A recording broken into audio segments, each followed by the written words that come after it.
Hello everyone and welcome back to Law Statistics. Today's presentation is based on nature and scope of Indian Evidence Act. So, firstly the nature and scope. The Evidence Act is divided into 3 parts comprising 11 chapters. Part 1 consists of 2 chapters dealing with definitions and relevancy of facts, whereas Part 2 comprises chapter 2nd to 5th, which provide for proof of facts by oral or documentary evidence. Also, Part 3rd embodies chapter 6 to 11, which contains rules for the production of evidence in court, the effect of presumptions, and the duties of the court in dealing with the evidence produced before it.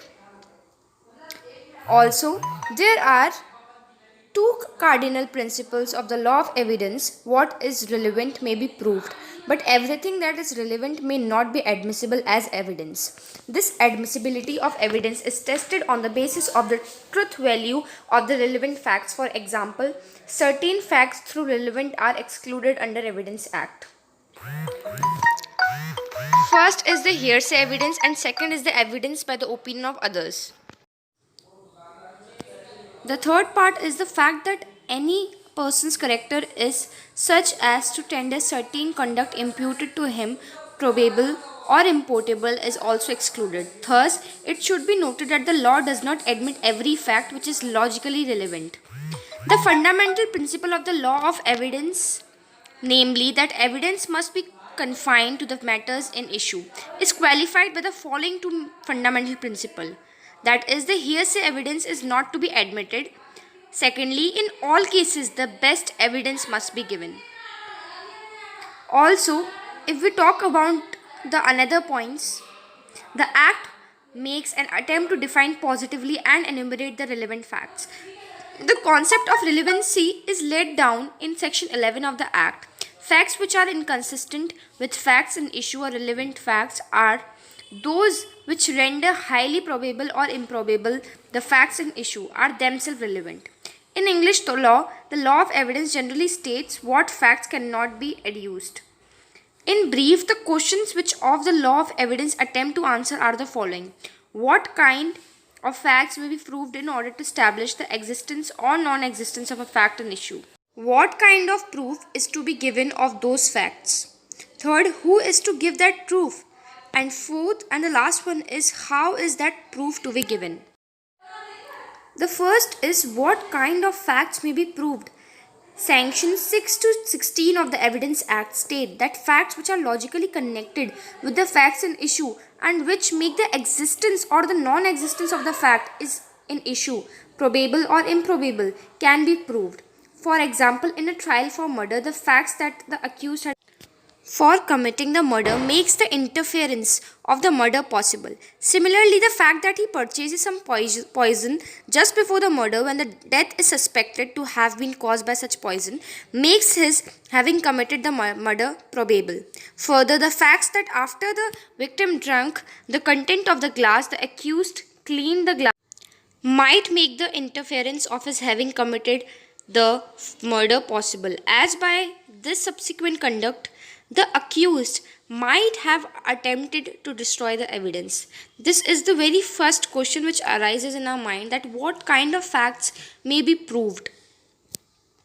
Also, in the same way, the facts that the accused had opportunities to offer a drink to the victim just before the victim died may make the inference of the accused having committed the murder possible, as to afforded an opportunity for committing the offense. Thus, the gist of the contents of section 6 to 16 is that whatever a fact, either by itself or in connection with other facts, makes the legal inference of the existence or the non-existence of the facts in issue, as such facts become relevant and may be proved. Now, the third question is who is to give that proof? The third question deals with the burden of proof.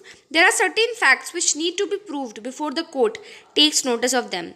There are certain facts which must be proved by one of the parties to the dispute. The party who has responsibility of proving a certain fact is said to have the burden of proof on them. The law of evidence generally lay down that who wants the court to believe certain things must prove them. In such cases, the law prescribes that the court must believe in the existence of certain things unless they are disproved. There are cases where the evidence lays down that a court shall presume a particular thing. There are certain circumstances when the law will say that the court must believe in the existence of a thing and should not allow any evidence to disprove such a thing. Now, fourth question which arises is how is that proof to be given? In the part of the law of evidence, questions relating to the competency of the witness as also the method of examining them and testing their veracity are discussed. Here, the rule is that all persons who are capable of understanding the nature of the questions put to them and who can answer those questions can be witnesses. This general rule is, however, qualified by what is known as the rule of privileged communications. In some circumstances, the law prescribes that one person shall not give evidence of certain communication which he received under particular circumstances. For example, a wife or a husband cannot give evidence of the communication which he or she received from the other party to the marriage during the period of the marriage. Now, if we move towards the definition part, facts means and includes anything, state of things, or relation of things capable of being perceived by senses, any mental condition of which any person is conscious. Illustrations that there are certain things arranged in a certain order in a certain place is a fact.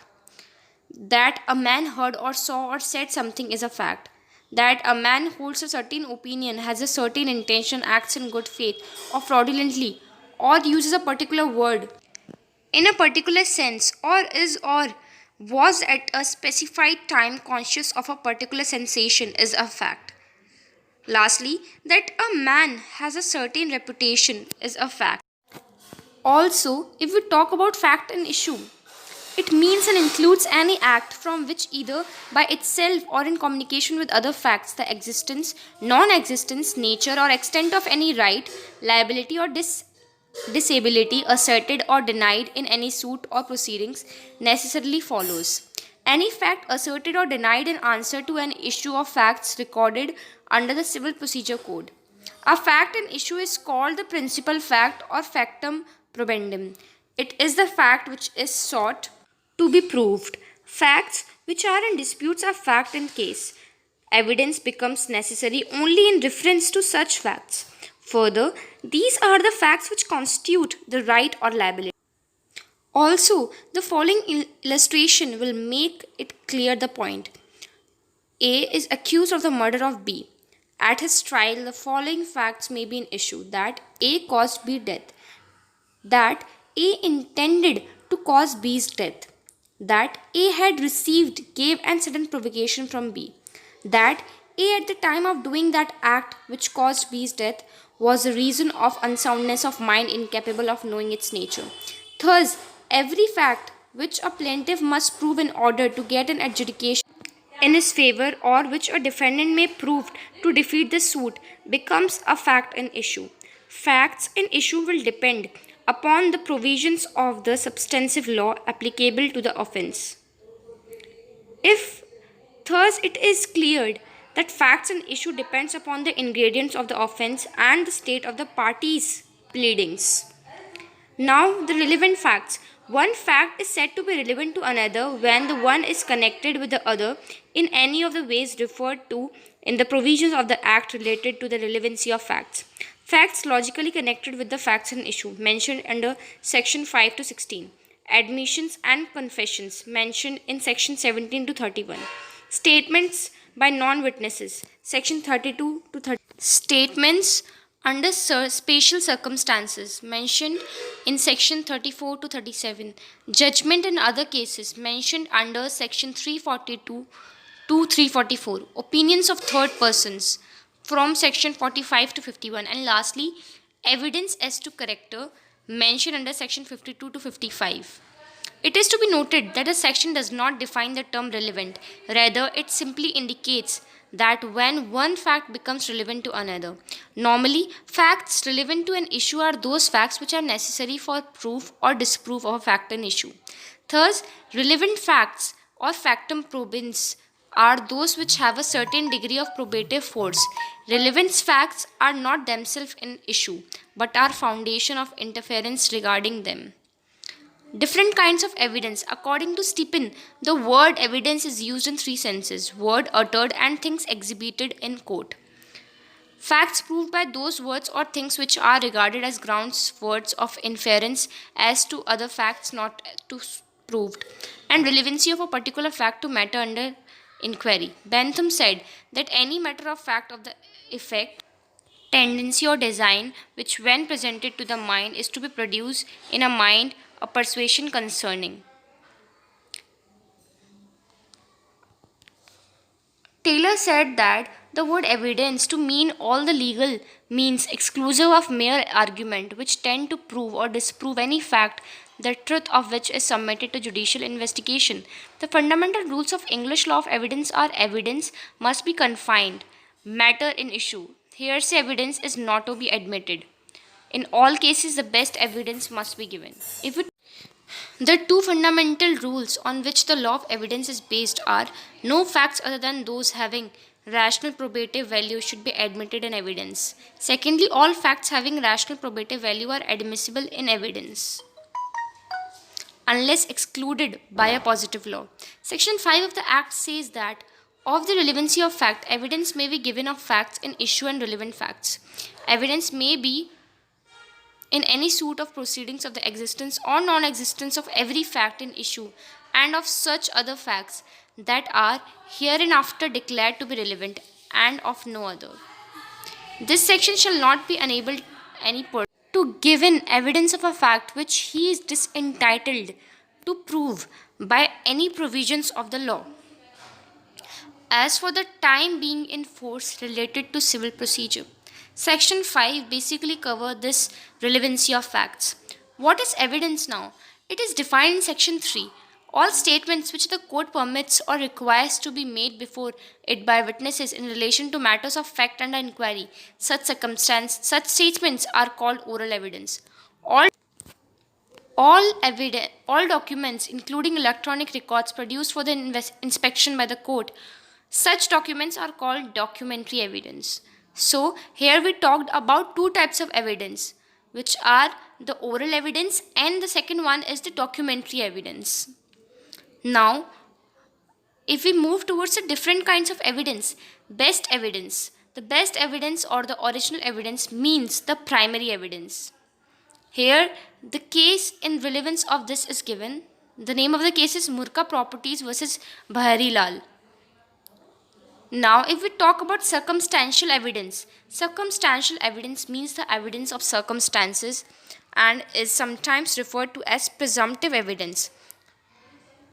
Therefore, we might say that when evidence is given of the every fact in issue, that is, of the matter in controversy, it is called direct evidence. And when evidence is given of circumstances or relevant facts from which an inference may be drawn about the fact in issue, then it is called a circumstantial evidence.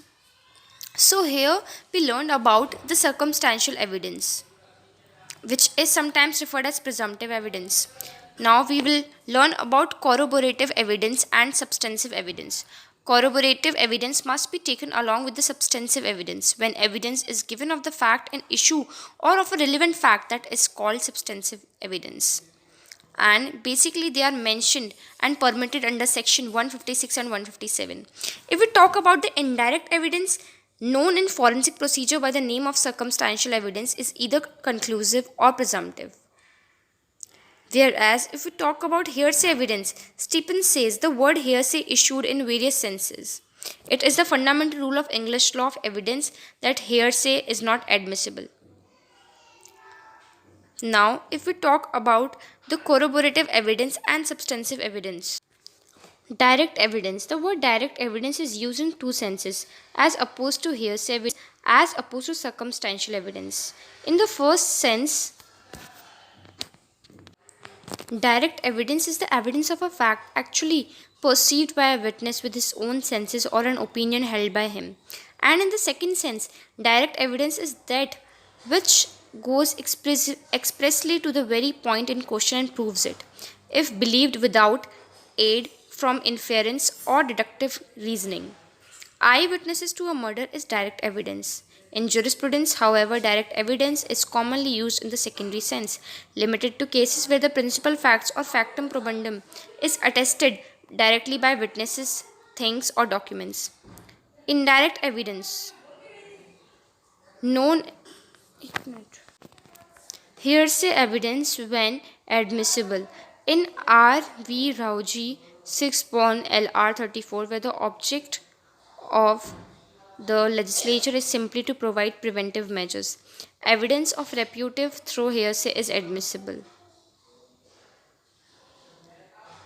If we talk about the oral evidence and documentary evidence, definition is given in section 3 clause 1. If it is the case of oral evidence, the act requires that only that person who has actually perceived something by that sense by which it is capable of perception should make the statement about it, and no one else. If it is documentary evidence, the act requires that ordinarily the original should be produced because a copy may contain omission or mistakes of a deliberate or accidental nature. Primary and secondary evidence. The definition of primary and secondary evidence is given in section 62 and 63 as under. Primary evidence means the document itself produced for the inspection of the court. Explanation 1. When a document is executive in several parts, each part is primary evidence of the document. Secondly, if we talk about the second explanation, where a number of documents are all made by one uniform process, as in the case of printing, lithography, or photography. Secondary evidence means includes certified copies given under the provisions hereinafter contained, copies made from the original by mechanical processes, copies made from or compared with the original, counterparts of documents as against the parties who did not execute them, oral accounts of the content of a document given by some person who has himself seen it. The genuineness of a document or the truth of its contents are proved either by primary or by the secondary evidence. The original evidence is that which a witness reports himself to have seen or heard through a medium of his own senses. Whereas if we talk about real and personal, it refers to any matter which the court perceives itself. Example, that a man standing before a judge has got a scar on his face. Objects like murder weapon, blood stained clothes, photograph, etc. The last one is the conclusive evidence, where the connection between the principal and evidentiary fact is a combination. That's all for today's presentation. Thank you and have a great day.